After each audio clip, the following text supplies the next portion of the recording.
There are some nuances to the languages that we use that I think people don't really understand, because language is an extremely powerful communication tool. And there are very slight nuances that if you don't pay attention, they can affect you. And advertisers and marketers, the good ones, they can see this. So Apple had an extremely successful campaign, where they had the phrase "think different" printed on posters, and it was just a wildly successful campaign. And one of the reasons why it was is because when you tell somebody to think different, it appeals to their needs of wanting to feel unique and special. So think different, like be different, be yourself. Everybody wants to be unique and special, and that's one of the reasons why, at least subconsciously, people are attracted to language like that.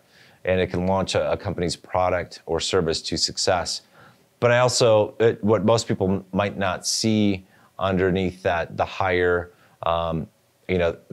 emotional response that you get, or the subconscious reaction that you get from the feeling that you're special or unique, is there's an underlying current there that when you say to somebody, think different, you're also at the same time telling them that the way they're thinking right now is not good enough.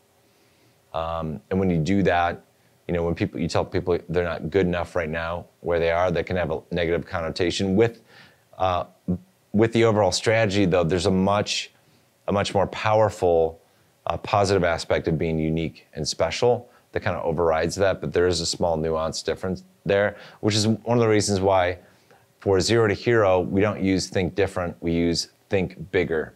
Because think bigger, to me, says the way somebody thinks right now is okay.